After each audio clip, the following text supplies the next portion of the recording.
Yes po, isang magandang umaga po. Araw po ng Sabado, March 7.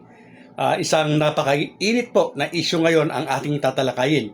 Ito po ay patungkol po sa Sangguniang Kabataang Barangay o Sangguniang Kabataan na nais na po ng DILG Secretary na buwagin na. Pag-usapan po natin. Siyempre po, bago ang lahat, ako po ay nananawagan sa mga hindi pa po nakapag-subscribe sa aking channel. Kayo po ay aking malugod na inaanyayahan na mag-subscribe. Pakiclick po ang notification bell at all para palagi po kayong updated sa aking mga bagong videos. Ayan nga po mga kabarangay, talagang lantaran po na sinasabi nitong DILG Secretary na si Sec. John Vic Remulla na dapat nang buwagin itong Sangguniang Kabataang Barangay o Sangguniang Kabataan. Yes po, iyan po ay ayon po sa datos, may datos po yan. Dahil hawak po niya ang local government under ang Sangguniang Kabataan, kaya po siguro niya ito nasabi. Mga kabarangay, sa inyo pong palagay o kaya sa inyong barangay, may nagawa po ba na mabuti sa inyong komunidad ang Sangguniang Kabataan ninyo? Sa ganang akin po, dito po sa amin, ang budget po ng Sangguniang Kabataan ay 3.6 million.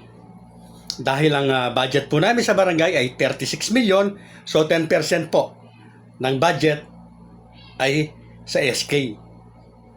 Sa ganang akin po, wala po akong nakita sa ngayon na magandang proyekto o saan ginastos itong 3.6 million na ito kada taon. Ayun nga po, na-extend pa sila ng isang taon. Pero hindi po natin nilalahat na may mga Sangguniang Kabataan naman po na talagang nagserbisyo at nag-provide naman po ng talagang siguro tulong na kung yan po ay matatawag na tulong sa mga kabataan o nagastos na mabuti yung kanilang budget para sa proyekto sa mga kabataan. Bibihira lamang po yan mga kabarangay kung meron man, pero higit po na mas marami na nasalanta. Nakurakot po yung pondo ng kabataan po na para makapag-produce tayo ng mga matitinong leader sa darating na panahon. Ang training ground talaga po dapat ito nga pong Sangguniang Kabataan. Yan po ang propose ng Sangguniang Kabataan, yung makapag-train po tayo, makapag-produce po tayo ng mga matitino at mabubuting leader. Kaya lamang po mga kabarangay, dahil sa ang napili po natin na barangay captain siguro ay kurakot, walang alam gawin, kaya po walang o mahirap tayo na makapag-produce ng mga ganyang leader kabataan. Bakit? Makakagawa po ba ng mabuti itong Sangguniang Kabataan na ito na under ng kapitan na kurakot? Ang ibig ko po sabihin mga kabarangay, napaka-simple lamang po. Yes po, magiging training ground po sana yan para po sa mga matitinong magiging leader sa susunod na panahon. Kung ang nagmomolde sa kanila, kung ang giya nila ay matinong kapitan. Yes po, 101% po kung matino ang kapitan, tiyak po na magiging matino ang Sangguniang Kabataan. Kaya lamang po, ano ang magagawa ng isang bata sa isang kapitan? Ano po? Kung matino po ang kapitan, magnanakaw ba? Makakaisip ba ng masama itong kabataang ito? Hindi po. So, malinaw na malinaw po mga kabarangay na yung lagi po nating naririnig sa patalastas na kung ano po yung nakikita ng isang bata sa matatanda, yun po ang kanyang ginagawa. Ito po ay isang katanungan para sa lahat na nakapanood po nito na pwedeng magbahagi ng kanyang saloobin. Kayo po ba ay pabor na bawagin na po ang Sangguniang Kabataang Barangay? Bakit? At kung kayo naman po ay hindi po pabor para ito ay buwagin, bakit? Mga kabarangay, ang akin po mapipili na pinakamagandang sagot ay bibigyan po natin ng isang napakagandang jewelry silver. Napakarami po sana ng dapat na magawa ng ating mga Sangguniang Kabataan, lalong-lalo na po yung may barangay na may mataas na pondo. Kagaya nga po dito sa amin, napakalaki po ng 3.6 million pesos. Meron po tayong mga kabataan na PWD, out of school youth, at mga estudyante na pwede sanang doon ituon yung pondo ng Sangguniang Kabataan para matustusan, matulungan yung mga kabataan po na nangangailangan sa legal na paraan. Yes po, pwede po yung magkaroon po tayo ng pag-aaral o yung TESDA, sa mga out of school youth, para kung sakasakali po, pwede nilang magamit yan sa pag-abroad at pwede po nilang magamit yung matututunan nila sa sariling magnenegosyo sila o sa pagtatrabaho po nila. Hindi po ba napakasimple lamang po niyon? Lalo na kung may pondo naman. May mga PWD po na mga kabataan na pwede rin pong matulungan kung sakasakali na malaki nga ang pondo. Kaya lang po, mga kabarangay, ay talagang nagagamit lamang ang pondo sa nakikita natin tuwing may okasyon, tuwing may piyesta, tuwing Pasko. Ayan po ang kalimitan na nagiging galaw lamang ng Sangguniang Kabataan. Mga pasayaw, yung basketball, mga kabarangay, na kailangan naman po talaga na magkaroon ng sports. Kaya lang, sapat ba ang budget?